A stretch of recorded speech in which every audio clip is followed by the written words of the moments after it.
Hello दोस्तों, आज हम लोग पढ़ेंगे जेबी का प्रिंसिपल्स का टॉपिक। यूनिट नंबर 2 है बैंकिंग रेगुलेशन। उसमें ये पार्ट 1 है। और अगर आप प्रॉपर कोर्स करना चाहते हैं जेबी का, तो यहाँ पे फोन नंबर भी दिया हुआ है या डिस्क्रिप्शन बॉक्स में मैंने डिटेल्स डाल दिया है, आप पूछ के कर सकते हैं। चलिए स्टार्ट करते हैं।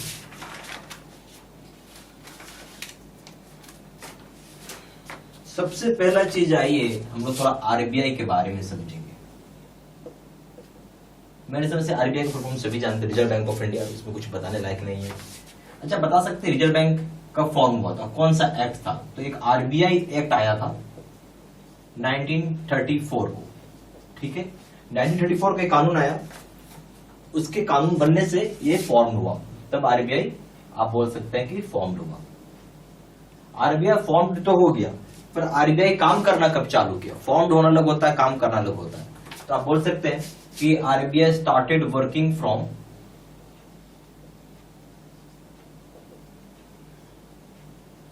कब से? 1 अप्रैल 1935 से। याद रहेगी बात मेरी, 1 अप्रैल 1935 से काम करना चालू किया। इतना ही नहीं, अब थोड़ा हम आरबीआई को और थोड़ा सा समझेंगे तो ये पता चलेगा कि एशिया का ओल्डेस्ट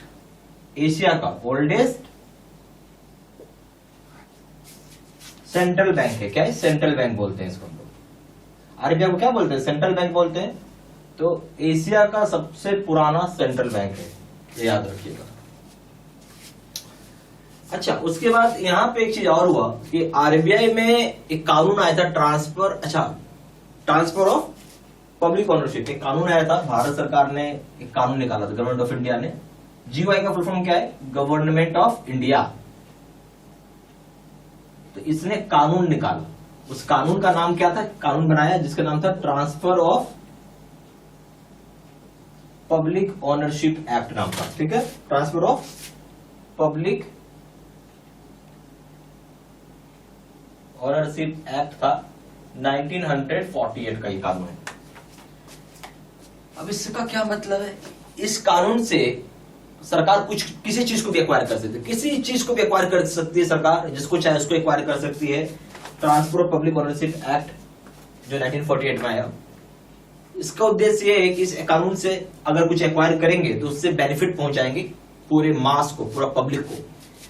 इसी कानून से आरबीआई को एक्वायर किया गया। ये जो आप बोल सकते हैं कि इस कानून को ऐसा लाइए, इस कानून से आप बोल सकते हैं यहां पे कि आरबीआई को गवर्नमेंट ऑफ इंडिया ने एक्वायर किया,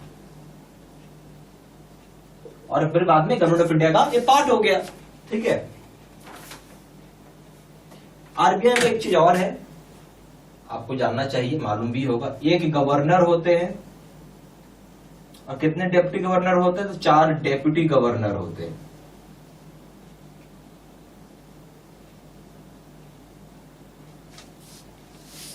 इसका एक और चीज आपको पता है कि नहीं, मालूम ही होगा इसे, हेड ऑफिस कहां है? हेड ऑफिस कोई बोलता है इसको, कोई हेडक्वार्टर्ड बोलता है, एक ही बात है। पता है कहां है आपको? सोचिए, दिल्ली या मुंबई, यही होगा, नेचुरल सी बात है, यहां मुंबई है। देखिए, पैसे का जो कैपिटल होता है वो ज्यादातर सब मुंबई ही है, ये याद रखिएगा। ठीक है,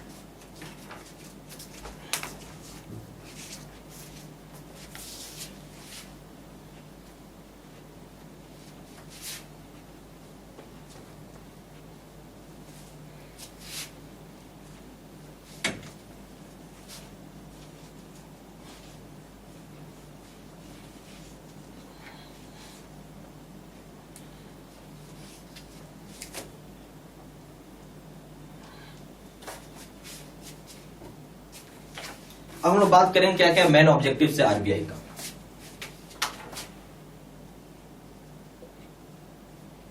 मेन ऑब्जेक्टिव्स ऑफ आरबीआई, पता है क्या क्या ऑब्जेक्टिव्स हो सकते हैं आरबीआई के? सोचिए, बहुत सारे हैं। सबसे हम लोग 1 बाय 1 पढ़ते चलेंगे। सबसे पहला है, आप बात करिए मॉनेटरी स्टेबिलिटी का। तो मॉनेटरी स्टेबिलिटी इसको रखना जरूरी है। मॉनेटरी का मतलब समझते हैं पैसा। पैसा एग्जाम्पल समझिए, जैसे डॉलर है, एक डॉलर के बराबर अभी जो चल रहा है 77.7458, ऐसा मान लीजिए एक रुपए चल रहा है। ये फ्लक्चुएट करता है, या तो ऊपर जाएगा या नीचे जाएगा। दाम क्या होता है, ऊपर मान लीजिए नेगेटिव होगा, नीचे आएगा तो मान लेते पॉजिटिव होगा। मतलब कहने दाम घटता घटता बढ़ता है। जैसे मान लीजिए एक ये प्राइस है और एक मान लीजिए क्या हो रहा है, घट रहा बढ़ रहा है, फ्लक्चुएट कर रहा है। जो फ्लक्चुएट करने का एक रेंज ये बताते हैं कि इसी रेंज में रहना चाहिए, यानी कंट्रोल करना है। ऐसा ना हो कि पता चले ये $1 है, ठीक है, $1 बराबर इतना है। ऐसा ना हो कि पता चले कि अगले दिन ये 90 रुपए हो गया। कितना रुपए हो गया है, 90 रुपए। जमीन आसमान हिल जाएगा अगर ऐसा हो गया। 90 छोड़िए, मैं बहुत ज्यादा बोल दिया, ये 80 रुपए भी हो जाता है ना एक दिन में बात कर रहा हूं। पूरा अस्थिरता हो जाएगी या इनस्टेबिलिटी हो जाएगी, इंग्लिश में बोलेंगे तो मॉनेटरी स्टेबिलिटी देखना इसका काम है। आ रहा लॉजिक समझ में? चलिए फिर आइए फाइनेंशियल स्टेबिलिटी।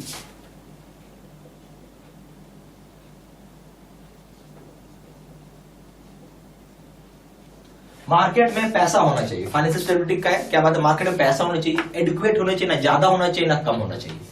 यानी हम जो मार्केट में जो मनी का फ्लो है वो एडिक्वेट होना चाहिए। क्या होना चाहिए, एडिक्वेट। इससे क्या समझते हो, एडिक्वेट क्या शब्द हो गया, ना ज्यादा ना कम हम बोल सकते हैं। मतलब आपको एट पार होना चाहिए, ठीक है, ना आपको ज्यादा होना चाहिए ना आपको कम होना चाहिए। अगर मार्केट में जो मनी सप्लाई है, फ्लो भी मत बोलिए, मनी सप्लाई बोलिए। अगर मनी सप्लाई कम हो जाएगा, ठीक है, तो गड़बड़ है।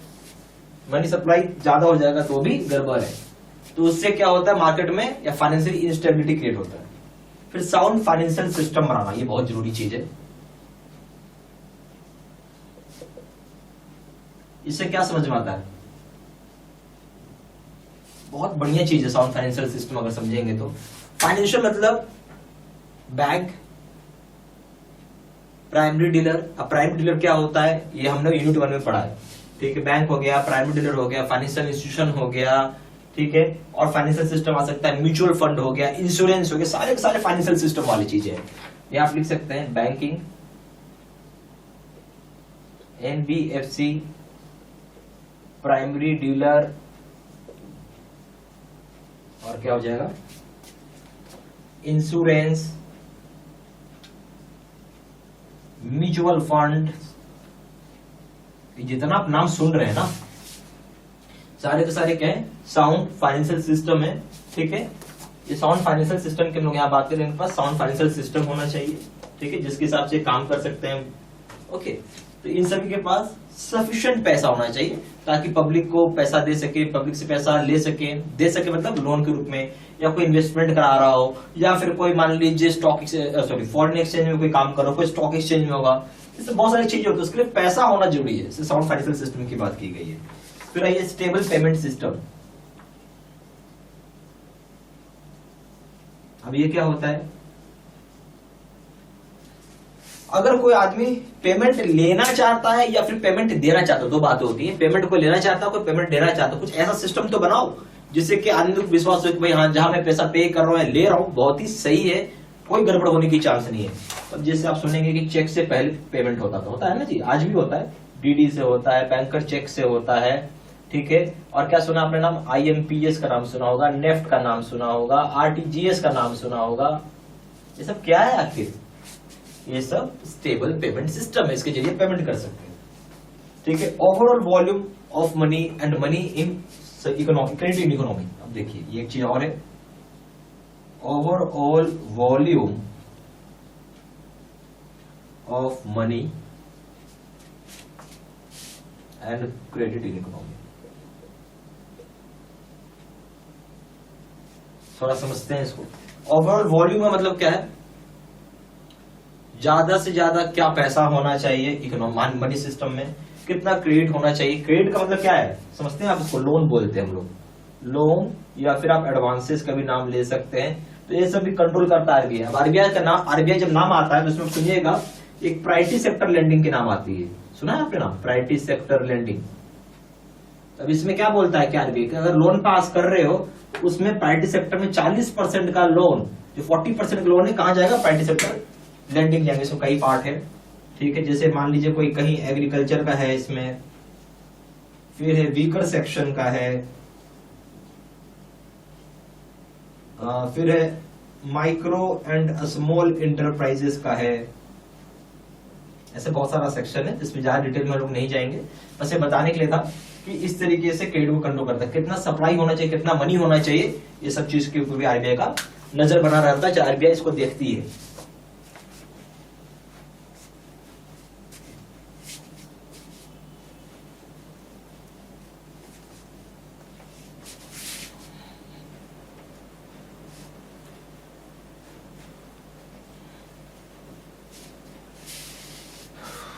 ठीक है।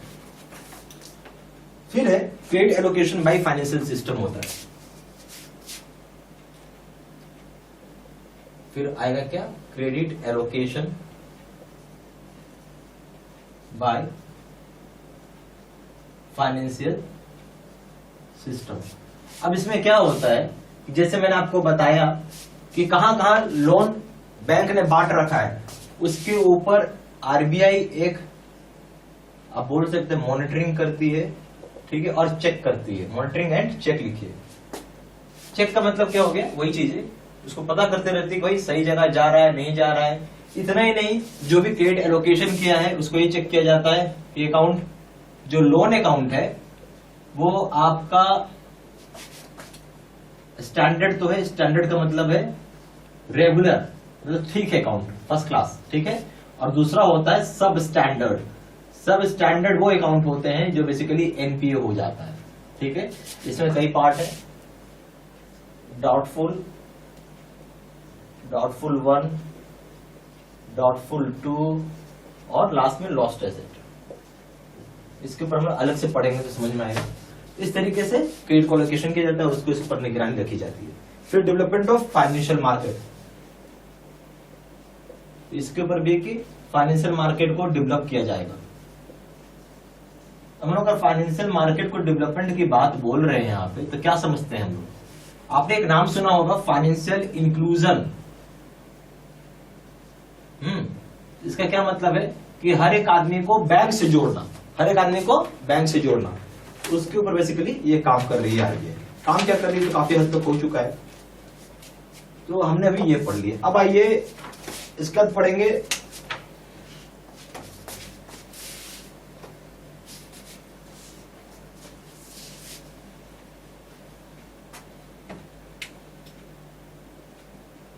Role and function of RBI. क्या रोल और क्या फंक्शन होगा आरबीआई का, थोड़ा सा हम लोग वो देख लेते हैं। तो देखो, सबसे पहला रोल है कि आरबीआई का एक मॉनेटरी फंक्शन करता है। क्या करता है, मॉनेटरी फंक्शन। पैसे का जो भी चीज होता है, लेन देन, वो ये देखता है, ठीक है। मॉनेटरी फंक्शन हो गया, ठीक है। जैसे आपने नाम सुना होगा रेपो रेट, रिवर्स रेपो,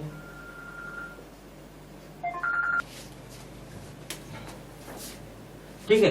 और इसमें एक और चीज आप डाल सकते हैं मॉनेटरी फंक्शन में, जैसे कि आपने नाम सुना होगा CRR, SLR, ये सब चीज के हेल्प से भी कंट्रोल करता है ये, ठीक है। अच्छा, दूसरा पॉइंट क्या है, इश्यूअर ऑफ करेंसी। करेंसी को इशू करने वाला यही है।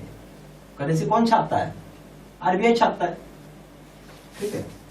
फिर है बैंक का मैनेजर भी है और बैंक को लोन भी देता है, बैंक नहीं सॉरी गवर्नमेंट को लोन भी देता है, गवर्नमेंट का मैनेजर भी है, यानी गवर्नमेंट के लिए बैंकर है, गवर्नमेंट को लोन भी देने वाला आरबीआई है। जरूरत पड़ा तो आजकल आरबीआई से बैंक, आरबीआई से सरकार जो है, जिसको हम बोलते हैं डेप्ट फाइनेंसिंग, सरकार आरबीआई से लोन नहीं लेता। कैसे लोन लेता है, नोट छपवा के। तो अब आरबीआई से सरकार लोन नहीं लेती है, पहले लेती थी, अब नहीं। बैंकर एंड डेप्ट मैनेजर आप बोल सकते हैं, किसका है, टू गवर्नमेंट।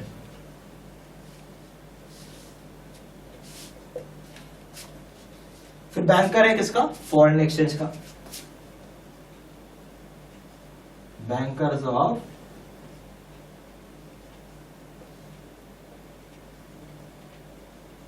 फॉरेन एक्सचेंज, ठीक है। बैंकर्स टू बैंक है, ये तो सभी लोग जानते हैं। आज सभी बैंकों का माई बाप कौन है, तो यही है बैंकर्स टू बैंक। क्यों है भाई? भाई यही बैंक है, आरबीआई है जो लाइसेंस देगा, ठीक है, और तो कोई देगा नहीं। कौन देगा लाइसेंस? आरबीआई देगा लाइसेंस।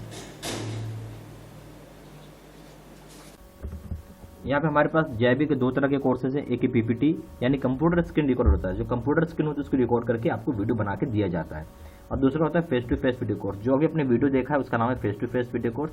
ये सबसे बेस्ट कोर्स है, और ये अगर आप ये कोर्स करते हो तो मान के चलिए कि आप फर्स्ट टाइम में ही पास करेंगे। सिंपल बोलूँगा, फर्स्ट टाइम में आप पास कर जाएंगे। हर आदमी को एक ही चीज़ चाहिए कि भाई फर्स्ट टाइम में ही पास करे, बार बार एग्जाम कोई देने का इच्छा नहीं रखता है, ठीक है। तो ये सबसे बेस्ट कोर्स मैंने आपको पहले बोला, मैं यही बोलूँगा यही कोर्स आप करें, सबसे रिकमेंड करूँगा ये कोर्स करने के लिए। सबसे ज़्यादा सेलिंग, पावरफुल और बेस्ट कोर्स तो खैर है, क्योंकि अगर पास करें फर्स्ट टाइम तो इससे बढ़िया क्या होगा।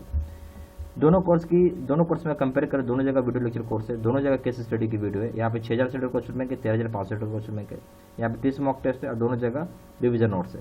वैलिडिटी की बात करें, वैलिडिटी जो है लाइफ लॉन्ग है, जब तक पेपर क्लियर नहीं होगा तब तक कोर्स कर सकते हैं।